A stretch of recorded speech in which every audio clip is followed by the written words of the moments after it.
Hello listeners, welcome to my channel. I'm Judy from Hong Kong. I feel so glad you are here with me. In 2014, I wrote a book named A Silent Strong Man to cherish the memories of my father, who passed away the previous year from a fatal illness. Today, I want to share with you the time when my father stayed at the hospital to confront his illness in this podcast. I will read every line of the whole real story to you with every podcast for several minutes. I hope you will find love, meaning, and message inside it. A Silent Strong Man. Chapter 1. Continued. An hour passed by. Father signals us to leave with a series of movements, from getting up from the bed to heading to the washroom. We knew it was the effect of the laxative he was prescribed. Before we said goodbye to him, he asked us not to come tomorrow, saying he would be busy and unable to entertain us. Father was elate in employing sardonic humor. We laughed, grasping what he meant. We waved him goodbye, promising him we would come early the day after tomorrow morning before he would be in the operation room. Father again appeared with a countenance of peacefulness and just nodded with a slight and sweet smile. Father was diagnosed with the terminal stage of colon cancer.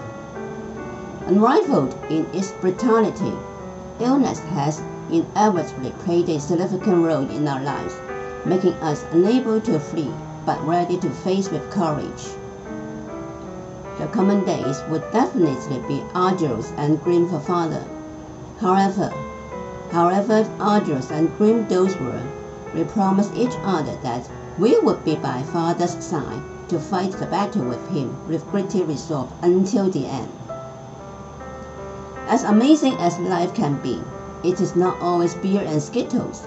There are times when it is bitter black coffee. Only those who grasp the way to taste it will earnestly realize the wonderfulness and true meaning of life. What life literally tells us is we are born surviving adventures, with the very first chapter of the way we come into the world as clear proof. With the evening approaching, I appeared so laden that David, my husband, found it imperative to console me. Don't be too worried. Everything will be fine. Worry doesn't work, he gently said to me.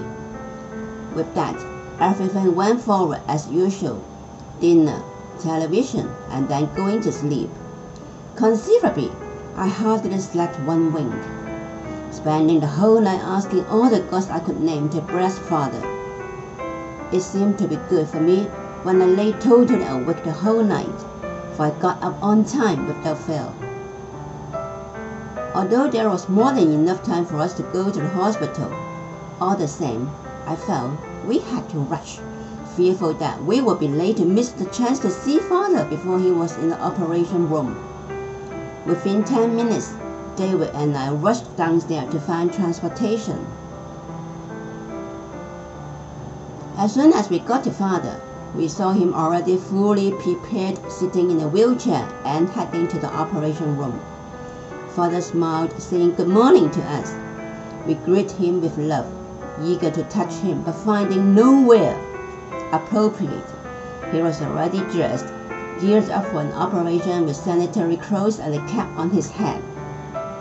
Not knowing what to say that would be right, we chose to smile, and smile. At the last moment, we said to him from the bottom of our hearts, "See you later." Father replied to us with a big yes. Clearly, he was confident. Sam and John, my two younger brothers, were there too, suggesting a breakfast downstairs at the canteen. Our elder sister, May, could not take a leave from school, being a teacher there. She said she would come in the afternoon. Our mother would come too, except without saying the time. Thanks for listening. I will go on reading the story to you in my next podcast.